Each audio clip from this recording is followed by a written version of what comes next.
everyone. It is Monday, the last Monday in August, the last one of August 2021. How are you today?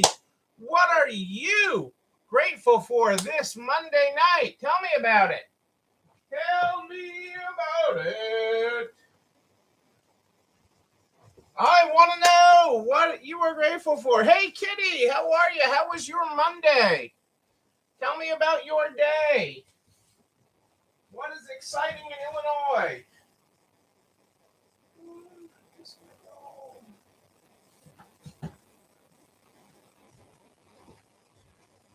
Hey, Adele and Dazzle are here. Dazzle, it is treat time. Treat time, Dazzle. That's what we talk about. How you all doing tonight? What are you all grateful for on this Monday night? A beautiful day here. The first of our area schools started to go in session today.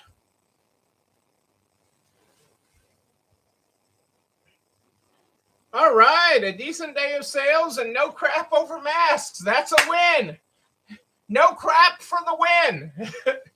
That's great, Kitty. I'm glad to hear that. We had a decent day. I was surprised because anytime I just happened to flip over to the cameras, it looked quiet in the stores. But they rang up the sales. So they must do it when I am not looking, which is fine by me. I don't care how they do it, long as they do it. As long as the money makes it to the register, I am all good.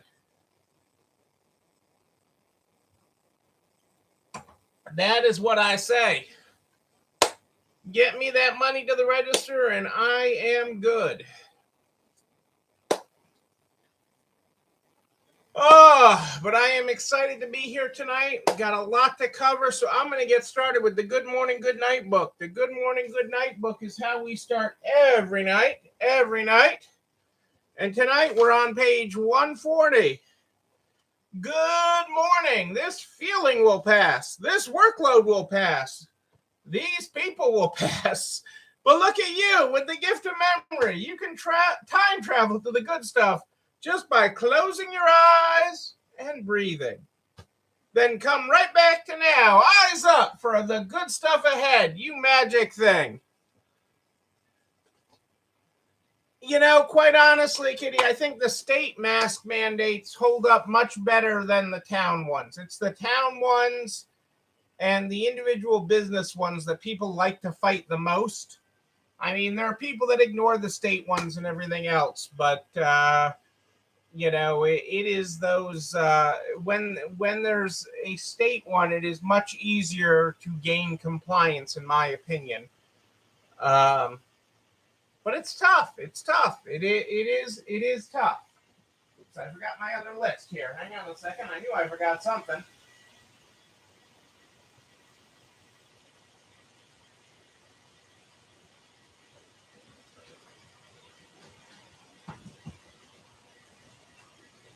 Yeah. Hey, Jennifer, how are you today? Good to have you with us. Great to have you here live tonight. I hope all is well with you. I do.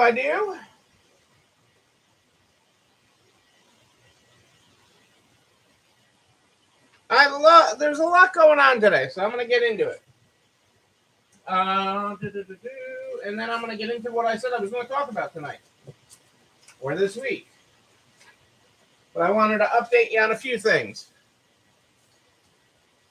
Westfield, the mall operator, is suing Starbucks for $5 million for not reopening one of its stores in their World Trade Center mall in New York City.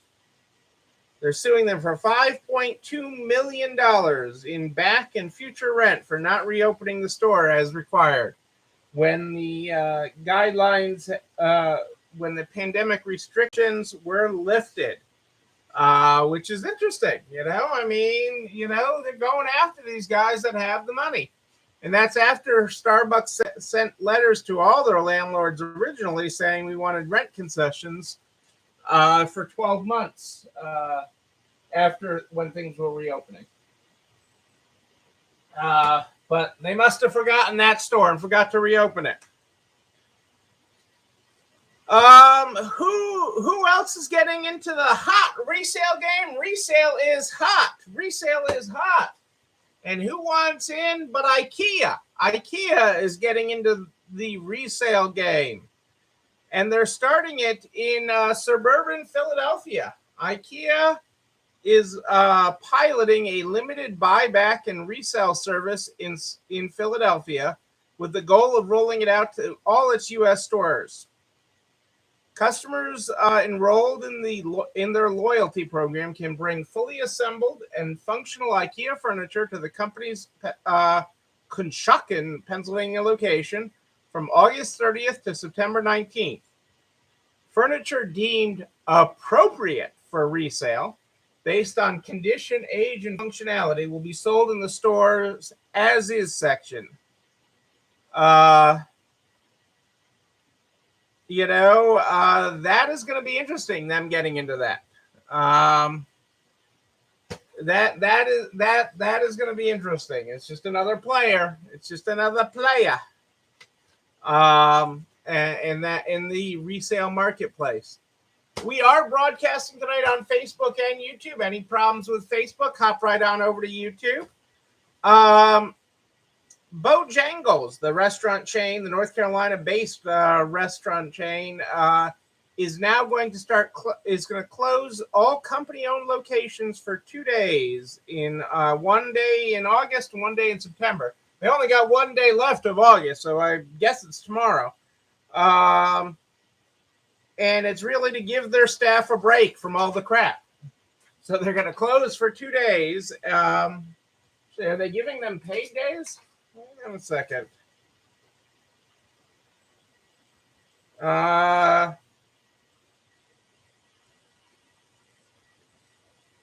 Says days off. It doesn't say that they are paid. It says we're giving the entire company, all these stores, a well-deserved day off, but it does not say whether those days are paid or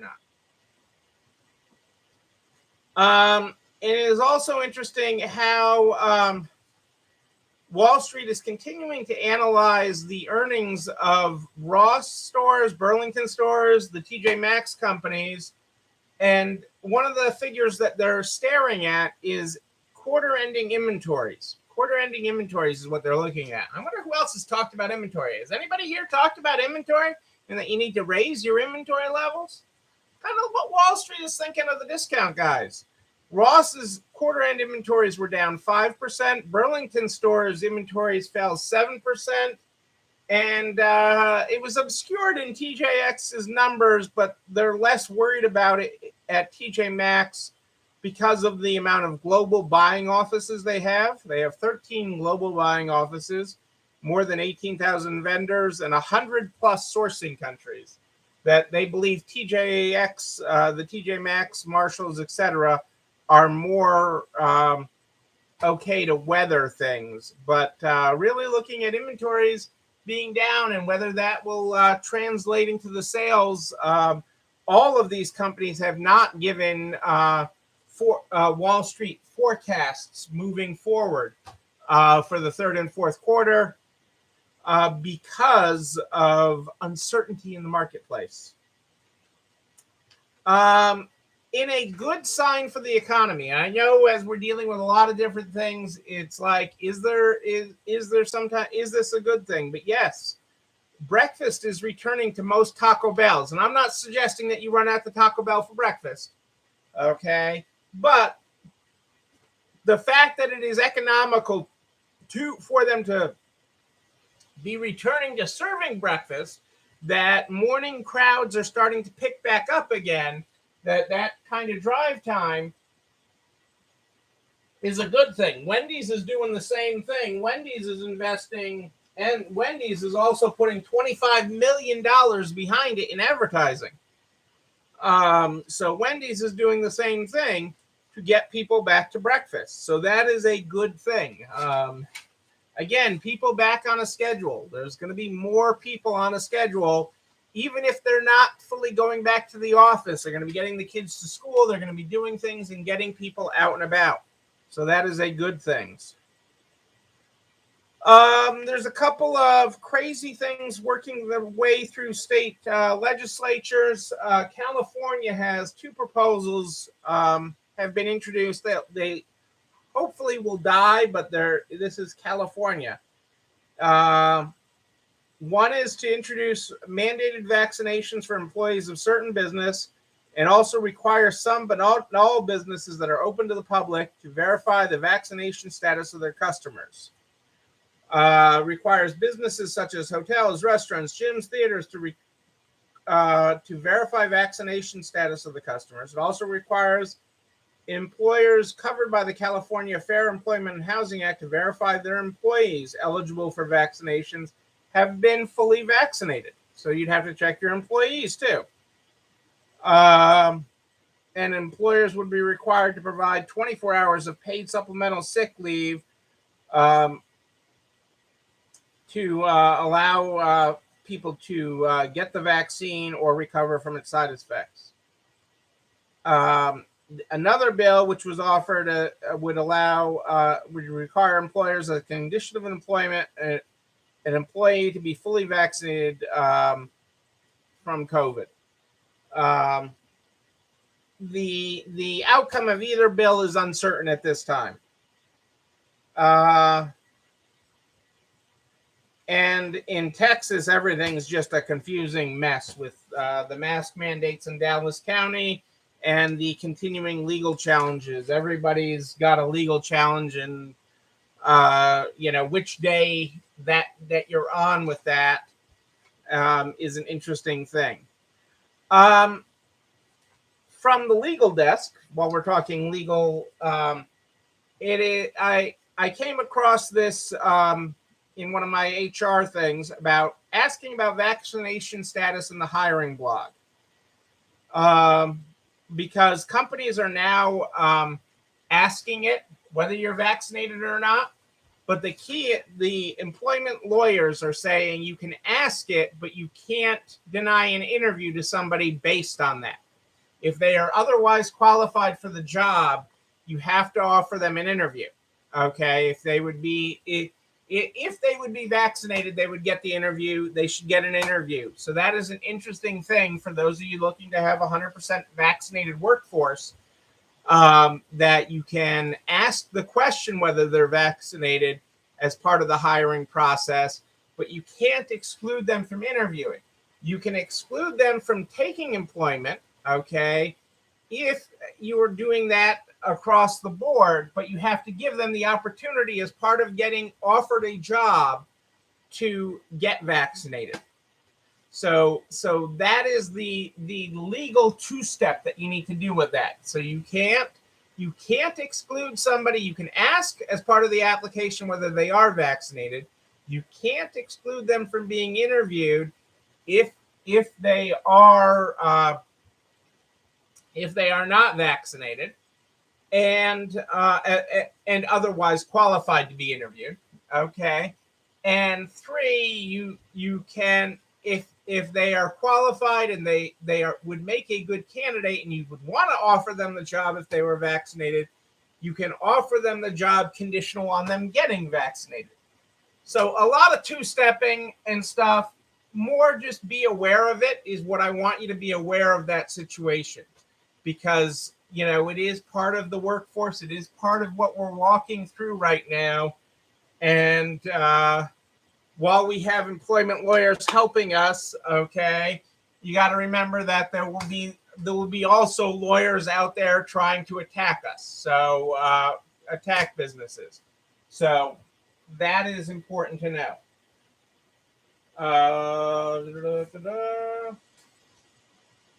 Okay. Hang on, let me drink up. Okay, so tonight starts our talk again. We are diving deep. Diving deep.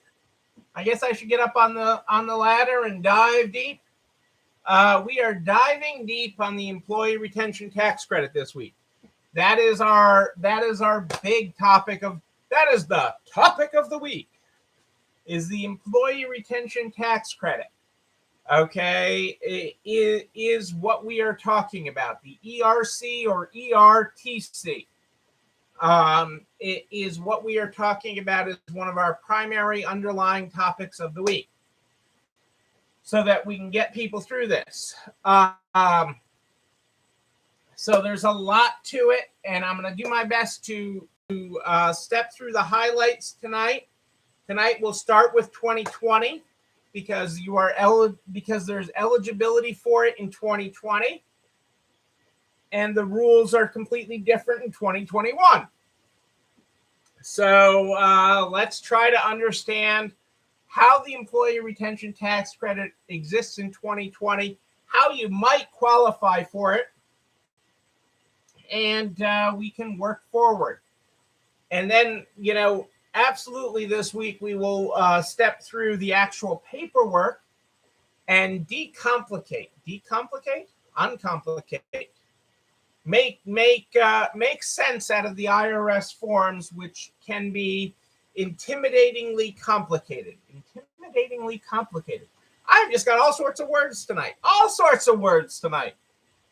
So there you go. So that's what we're doing. So the employee retention tax credit, and I'll back up a little bit with it because it was originally offered as an either or. You could apply for the employee retention credit, or you could get a PPP. So way back early on in the pandemic, it was an either or. You could get the credit or you get the PPP. Legislation signed into law subsequently allowed you to get both a PPP and the employee retention credit. Okay, which was pretty good. So now you get to take two. The problem is you can't use both at the same time. Okay, the PPP was primarily for payroll, had payroll right in the word there, payroll protection program. Okay, you had to spend at least 60% of that money on payroll. Okay, if you got a PPP.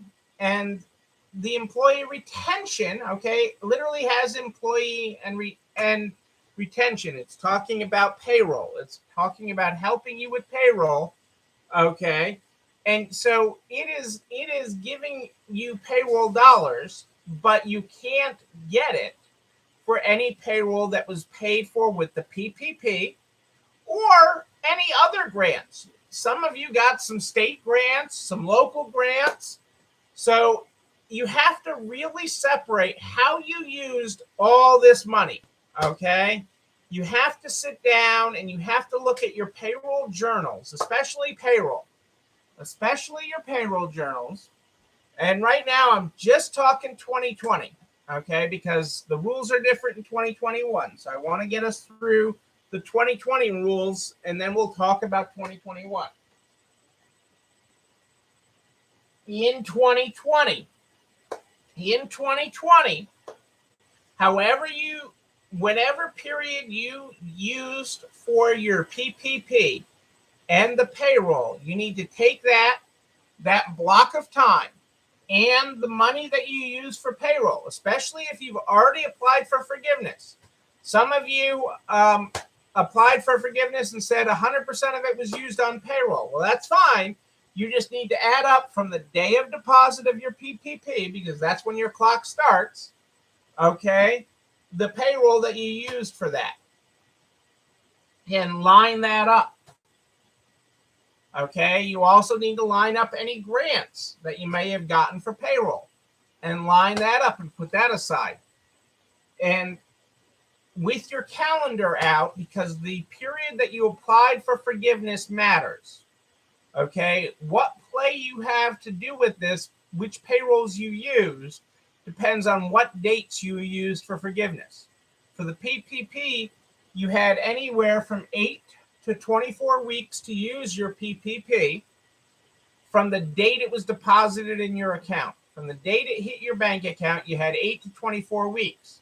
Whatever you put on that forgiveness form, and I lost you on Facebook. I don't know what happened to Facebook. I know I lost my people on Facebook. But I'm going to keep on going here because I know I have so many of you tuning in on YouTube. So whatever period you put on that PPP, okay, that time frame, okay, you have to have payroll that goes with that to hit the percentages that you hit. You need gross payroll without your federal taxes. You can include state taxes, but that's what you use for your PPP. The employee retention credit in 2020, okay, the employee retention credit in 2020, you are allowed to claim if you were down for a quarter. It's by quarter is when you claim the employee retention credit. You are allowed to claim it for a quarter if you were down 50% in the quarter versus 2019, or if you were under a government mandated closure order or partial closure order. A closure order could be something like you were limited to 25% occupancy or 50% occupancy, not being able to operate at your normal level of business, even if you did more sales during that time than you did in 2019. If you were limited by occupancy, that is a legitimate reason to claim the employee retention credit due to the government closures. So what the employee retention credit is, and this is where it gets confusing, is you get 50% of payroll back in 2020 on the first $5,000 of pay on the first, $10,000 up to the first $10,000 of payroll in 2020 per employee. So an employee that worked for you only showed up for a couple of shifts and earned $200, you would get $100 back on that payroll if it was during the time frame when you were eligible. You have to apply for the employee retention credit by quarter. You file for it on your quarterly 941 is where you file for your employee retention credit. And I know for 2020, you've already filed your 940, but that's where we can go back and amend those to claim the credit. You can go back and amend your 941s to claim the credit. And you can claim it for each quarter in 2020 that you were either down 50% or more, where you were down more than 50%, okay, or you were under a government restriction. Masks do not count as a restriction. You were able to operate your business and open to the public as normal with masks. An occupancy restriction or a formal closure, which some of you had multiple closures in your area. Some of you had a long period of time where you were under reduced occupancy. And as long as you were under that, or if you had the 50% reduction in sales versus 2019, either or, you're able to claim the employee retention credit for 2020. So I know that's confusing. So but the biggest thing with this is first figuring out what periods you qualify. Okay, when you didn't use the PPP, when you were using your PPP, okay, and exact dates matter. Exact dates matter. You need to get out your calendar. You need to flip through it. You need to do that. Yeah, I don't know why I ended out. Facebook died on me, folks, but I kept on going. I know YouTube is still going, so I kept on going. Because YouTube's what gets pushed to the other channel anyways, and so I kept on going on YouTube. I can see my screen went blank on Facebook, and I don't know why. I think it's Apple telling me they're coming out with a new phone.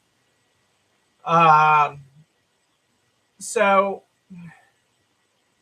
the time periods and mapping this out is what's really important. If you applied for PPP forgiveness, let's say, and you chose 24 weeks and you chose 100% on payroll, you may have a lot of time to play with. If you chose 24 weeks and said, I only use 60% or 62% on payroll, you have time to play with because you may have been under restrictions through July or August, but not in October. And if we can stretch out the calendar from the date of your PPP deposit and you have payroll to use afterwards, you can use the employee retention credit beforehand. So there are options to pick and choose within this. And I know that's where it gets really into the weeds.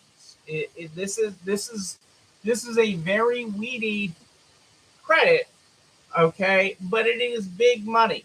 So I for some of you, this will be bigger than any of your PPPs. For some of you, the amount of money you get will be bigger than any of your PPPs. And because if you were able to claim it for the whole time, you're able to get up to $33,000 per employee. Now, most of you aren't going to get that much per employee, but there's some decent money out there for many of you. For many of you, this will be bigger than your PPPs, especially if you were under a prolonged shutdown, or if you've had a longer recovery, okay, to recover your sales back to normal or back to 2019 levels. There is a significant amount of money out there to help you along. So this can get large very quickly. It gets confusing because of the term credit. So, I've called it two different things tonight. I've called it the employee retention credit. I've called it the employee retention tax credit. And the tax word is where a lot of confusion happens, especially if you've heard about this before or saw something on the internet about it, because what you're allowed to do for periods that are in process, so like if you were claiming it for the current quarter, you're allowed to keep some of your tax deposits to apply to the credit and then get the excess refunded to you and sent you a check. And so that's where the tax part comes in, is that you're actually getting this from the IRS instead of the PPP where you got this from your bank, okay, where you got the PPP from your bank, you're actually getting a check from the IRS for this.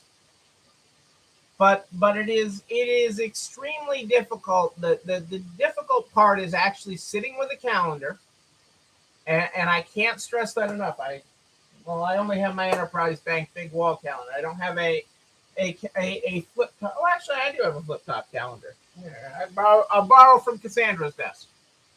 Take your calendar and look at the actual date. When was your PPP deposited? What did you say? Okay, because right now we're looking at 2020. Right now we're just dealing with 2020. What did you say you used for payroll, and when did you say you did it? Okay, that is extremely important. So that's the first data point you need to figure out. Data point number one is, when was your PPP deposited? How long did you say you used it for on your forgiveness form? Did you say 8 weeks? Did you say 10 weeks? Did you say 24 weeks?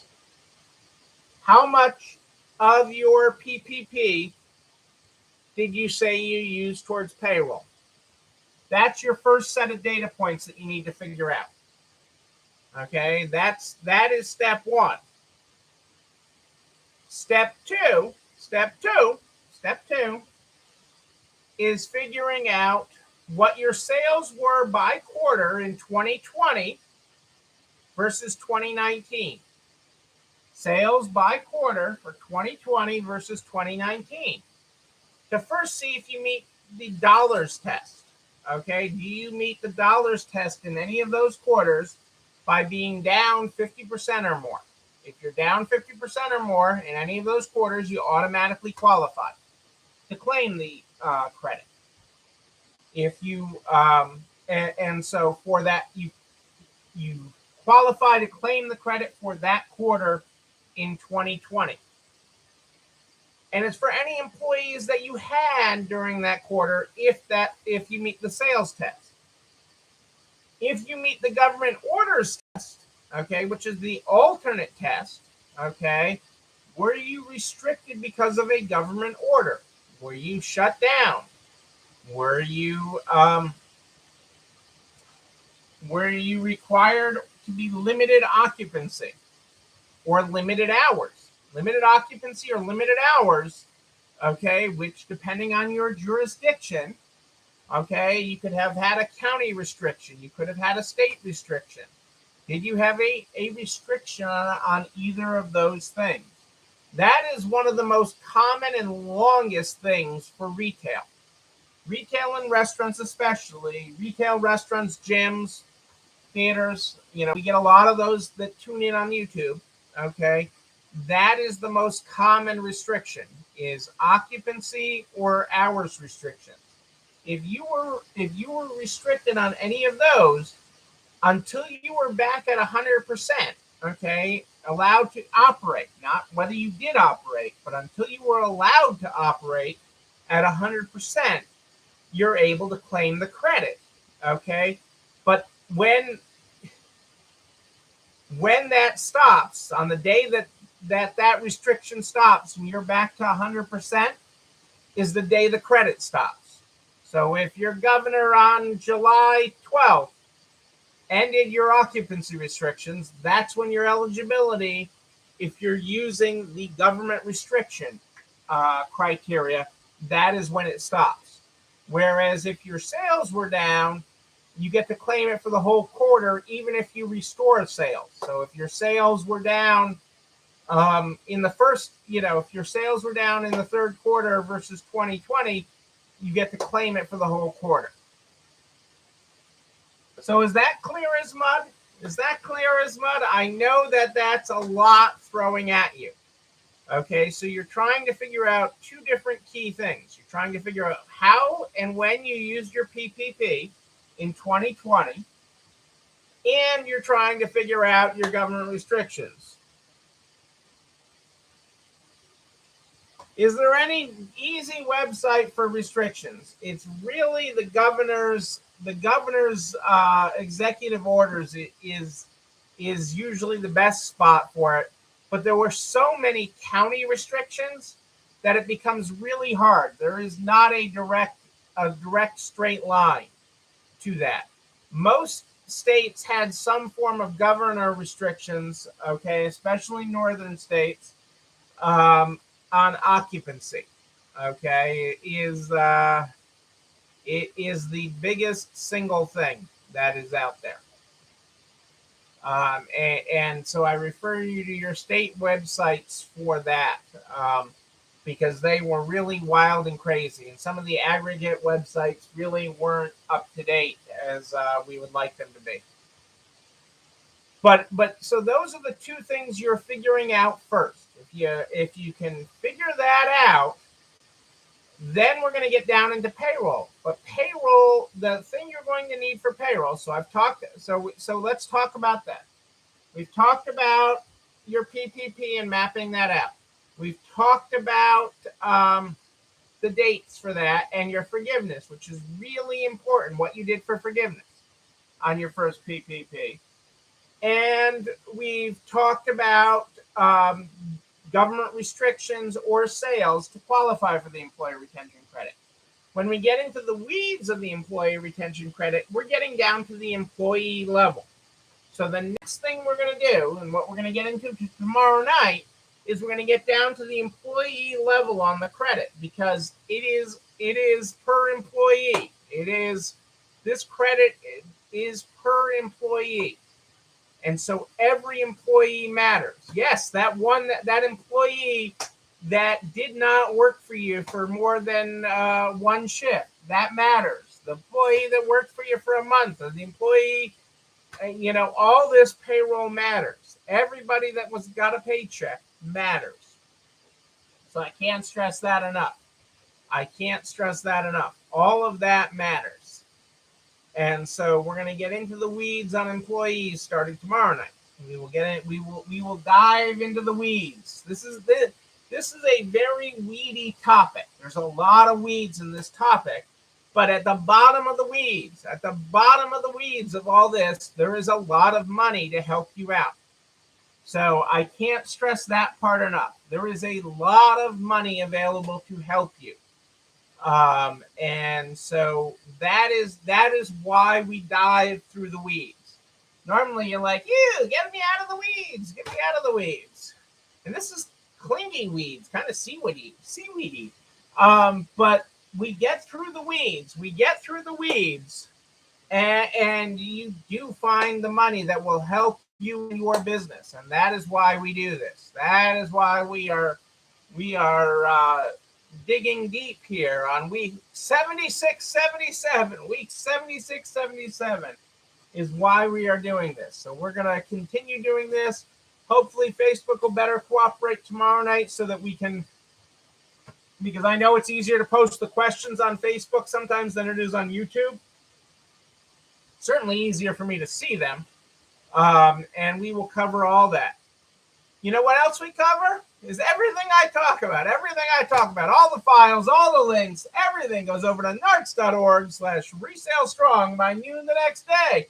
All the files, all the links, all the references, they're all over there, including a direct link to the YouTube channel. You're not alone running this store, where you can like, comment, subscribe, and oh yes, ring the bell. Ring the bell so you know when a new episode drops. You can also share it with all your friends in business, the butcher, the baker, the candlestick maker, so we can help everybody make it to the other side.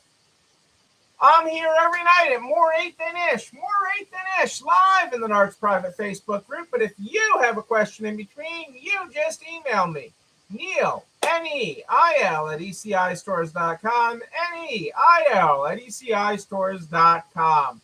We start this program every night with the Good Morning, Good Night book. The Good Morning, Good Night book is how we started every night. Tonight we're on page 140. If you weren't here for our good